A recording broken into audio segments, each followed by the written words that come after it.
Mes amis m'ont demandé de vous reparler de Maurras. Il paraît que ce que j'ai pu dire il y a quelque temps sur cet auteur a intéressé. Et on me demande de poursuivre. Alors, je le fais bien volontiers. Maurras m'est à cœur, et pour de quantités de raisons. Je voudrais aujourd'hui vous parler, vous dire quelques mots du chemin de paradis.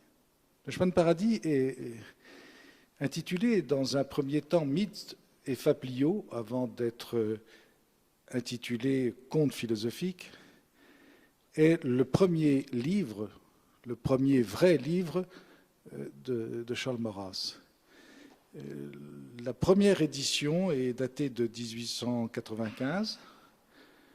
En réalité, elle est de 1894. C'est assez étonnant. Il y a des choses étonnantes dans les éditions de Maurras pour le bibliophile qui veut bien s'y plonger. Et cet ouvrage est toujours celui qui a posé le plus de questions, mais sur lequel personne ne s'est véritablement attardé. En quoi consiste-t-il? Maurras y regroupe 9 contes, dont un certain nombre avaient été déjà écrits par lui dès les années 1892, écrits dans des revues de l'époque. Je ne cite pas tout, peu importe, je fais cette conférence comme ça, comme on dit, de chic. Il y avait la revue bleue, il y avait la revue blanche, bref.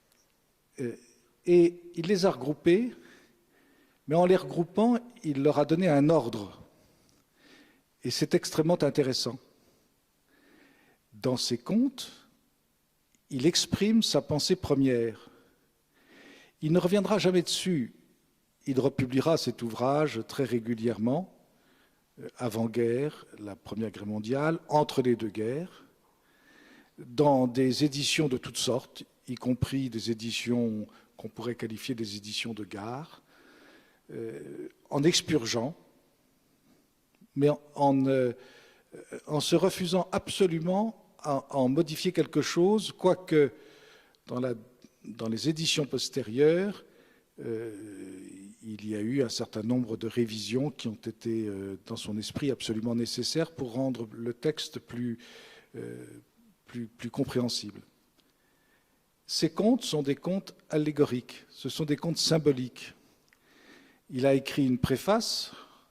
Cette préface a scandalisé un certain nombre de bonnes consciences, dans la mesure où l'œuvre de Maurras, surtout son œuvre politique, qui était fondée en raison, les chagrinait. Il fallait qu'il trouve absolument dans l'œuvre qu'il considérait comme l'œuvre littéraire des raisons de rejeter Maurras. Et donc, il y a eu quelques prêtres dans ce goût-là, un premier abbé, Jules Pierre, un abbé Lugan, un certain nombre de démocrates chrétiens qui ont poursuivi l'action française de leur haine entre les deux guerres jusqu'à obtenir sa condamnation. Ils se sont donc efforcés de tirer de ces textes une prétendue philosophie de Maurras, en prenant ces textes évidemment au premier degré. Or, Maurras avertit dans sa préface qu'il faut les comprendre au deuxième degré, sinon au troisième. Et donc, ils se sont fourrés le doigt dans l'œil, digitus in oculo, comme disait l'autre, jusqu'au coude. Mais ne nous y trompons pas. L'affaire est d'une gravité extrême, puisque, en réalité, les seuls vrais motifs que l'on a osé aligner contre Maurras au moment de la condamnation de 1926-1927, ce sont des phrases plus ou moins tirées, et je dis plus ou moins parce qu'en réalité, elles ont été extrapolées, elles ont été découpées, elles ont même été transformées, tirées du chemin de paradis. Donc, il y a quelque chose de tout à fait extraordinaire dans cette affaire. On a condamné Maurras avec ses textes, et en ne les comprenant pas, notamment un texte dont je vais parler un petit peu tout à l'heure, le conte dit des serviteurs, qui est présenté comme un éloge de l'esclavage, puisqu'il est question d'un maître et des esclaves, et on a fait de ce texte une sorte d'article de foi de la croyance maurassienne. Maurras avait horreur de ce mot, car son affaire n'était pas une croyance, et elle n'était surtout pas maurassienne, selon laquelle Maurras était partisan de l'esclavage et du retour à l'esclavage. Bon, c'est tellement gros que bon. On aurait eu affaire à quelques sites ou à quelques traces ou quelques, que sais-je, à un barbare quelconque, un sarmate, comme disait Maurras, ça aurait pu encore se comprendre. Mais là, c'était gravissime. Donc, un livre extrêmement intéressant qui devrait piquer la curiosité. On sent bien que Maurras y a caché l'essentiel de sa pensée, mais il l'a caché et il l'a dit. Donc, des contes, dont quelques-uns ont été publiés auparavant dans des revues, regroupés de façon à former un ordre, c'est bien dit, 9 contes, distribués 3 par 3, selon un ordre d'initiation. C'est une véritable initiation, c'est un parcours initiatique, c'est extrêmement intéressant. Et Maurras s'explique dans la préface pour dire surtout, mais surtout, ne comprenez pas ces contes avec les mots qui sont dits. Et ces mots sont symboliques, ces phrases sont allégoriques, et par conséquent, il faut en chercher le sens. Ce qui est extraordinaire, c'est que je crois que vraiment, jamais personne n'a cherché, pardonnez-moi pour les anciens que je révère, mais personne n'a vraiment cherché le sens. Tout le monde comprenait qu'il y avait là un message mystérieux, mais à vrai dire, personne ne s'y est attaché. Or, je suis de ceux qui pensent que c'est là que se trouve l'énigme de Maurras. Je ne prétends pas d'ailleurs éclaircir le mystère de Maurras. Je prétends que Maurras est un personnage de fait mystérieux. Ça, j'en suis sûr. Pour avoir écrit des livres de ce genre, Le chemin de paradis, Le monde Saturne, à la fin de sa vie, livre dont il prétend que l'écriture en réalité datait de la même époque que celui du chemin de paradis, et de fait, pour avoir écrit les poèmes qu'il a écrits, qui ont tous un sens étrange, étonnant, en tous les cas qui ne sont pas immédiatement accessibles à la première lecture, cela veut dire que Maurras a toujours écrit sur un registre tout à fait étonnant, tout à fait mystérieux, et l'idée que j'ai, si vous voulez, l'idée que l'on a, si on réfléchit bien, c'est que comme un homme ne peut pas être multiple, un homme est toujours un quelque part, en réalité, Maurras a dit sous une forme cryptée, sous une forme cachée, le message même qu'il a divulgué dans sa vie publique, dans sa polémique de tous les jours, mais il a voulu là lui donner une ampleur et l'ancrer dans une profondeur mystérieuse qui lui donne un cachet tout à fait étonnant. Et je répète, je ne prétends pas éclaircir le mystère de Maurras, je prétends simplement montrer qu'il y a un mystère de Maurras et qu'il n'est pas loisible d'en parler comme on prétend en parler dans certains cours universitaires et j'allais dire dans certaines chaires religieuses où on classe le cas Maurras voilà. Et ce sont des gens qui en réalité ne se sont jamais attachés véritablement à l'œuvre, simplement ils sont religieusement démocrates et étant religieusement démocrates et républicains, ils ne peuvent pas supporter un argument rationnel par lequel Maurras montre que la monarchie d'autrefois, la monarchie d'Ancien Régime, la monarchie mystérieusement elle aussi religieuse, cette monarchie puisse être montrée pour la France le meilleur des régimes. Donc ils ne veulent pas de cette démonstration et parce qu'ils ne veulent pas de cette démonstration, il leur convient de démolir la personne de Maurras et comment mieux la démolir qu'en l'attaquant sur ces ouvrages mystérieux qu'ils ne comprennent pas et qu'ils cherchent à dégrader dans l'imagination des gens en les présentant comme des œuvres impies ou des œuvres vulgaires.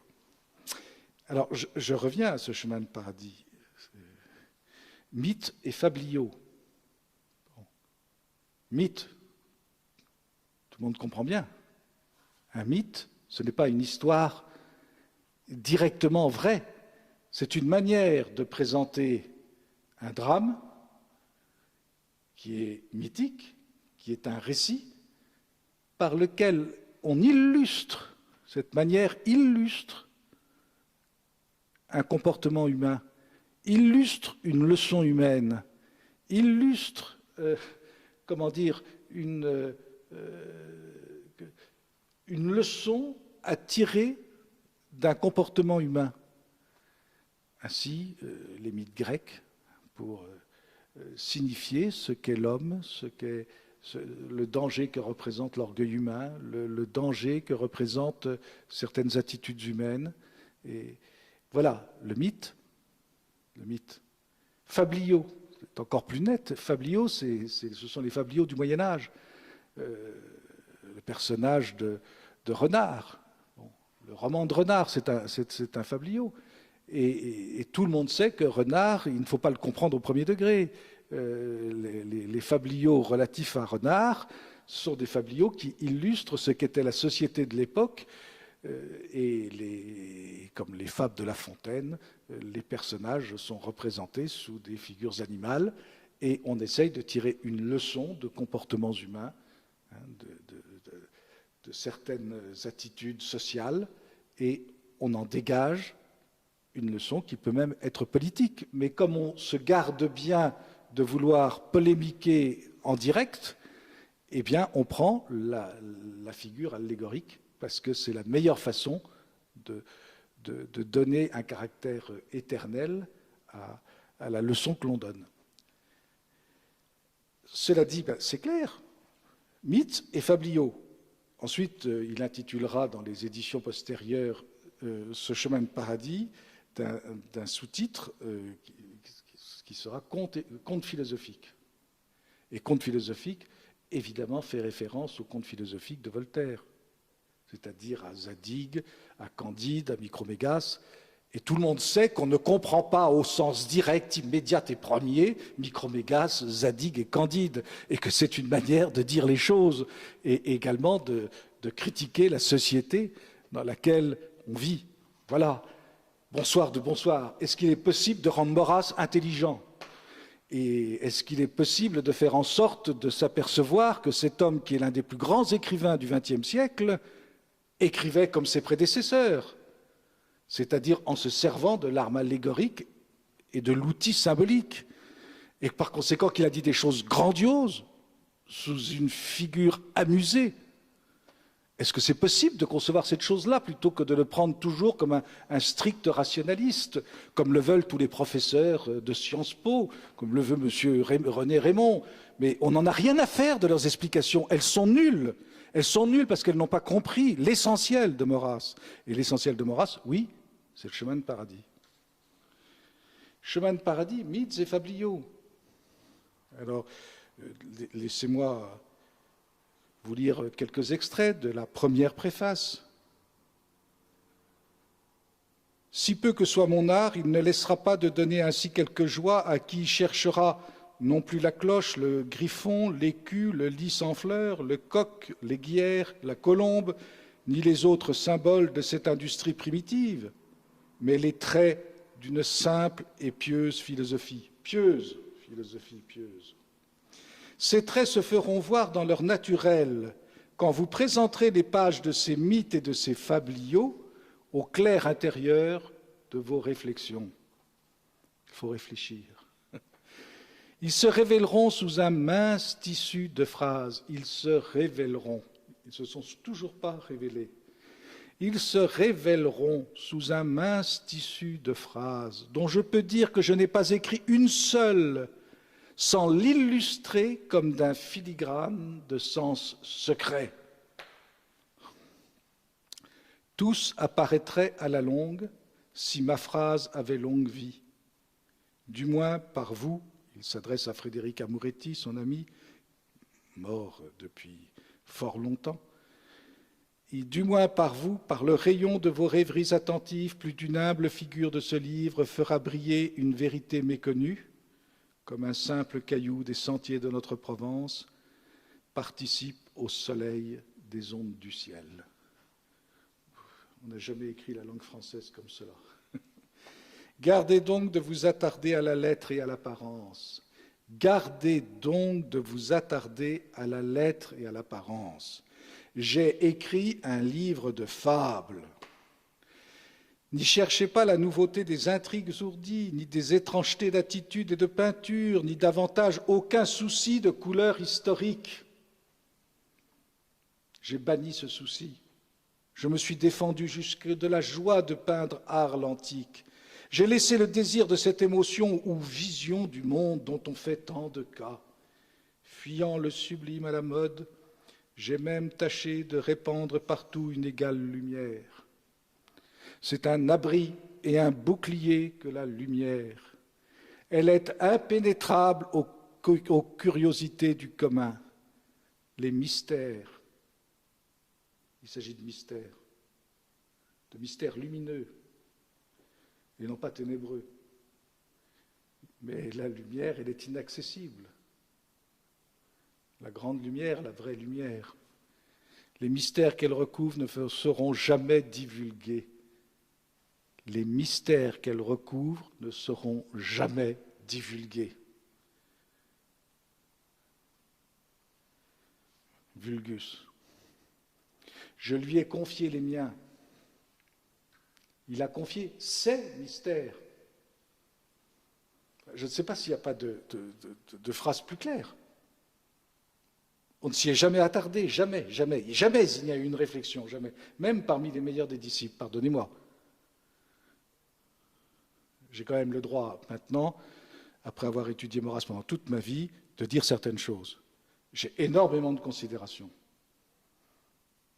pour le maître, pour tous ceux qui ont entouré le maître et pour ceux qui lui ont succédé. Mais qu'on me permette ici de dire que, voilà, sur ce point-là, il y a eu une absence. Et c'est normal, ça se comprend. Je lui ai confié les miens, vous les verrez voilés de la pure clarté de leur évidence. Vous les verrez voilés de la pure clarté de leur évidence. Un ou deux seulement paraîtront sous des bigarrures avec ces airs de déraison où vous vous souviendrez que Brut l'Ancien, excellent. C'est étonnant, nous pourrions commenter chacun des passages de cette préface de la même façon. Il fait référence expresse un peu plus loin à la France du Moyen-Âge et de la Renaissance. Notre France du Moyen-Âge et de la Renaissance n'ignora pas non plus ce gracieux enseignement par les emblèmes. Et l'usage en est même arrivé jusqu'à nous qui fûmes introduits aux vérités élémentaires de la vie par les fables de La Fontaine et les mythes de Fénelon. C'était nos catéchismes de l'éducation nationale. On les met de côté à mesure que fuit le sens caché de leurs légendes.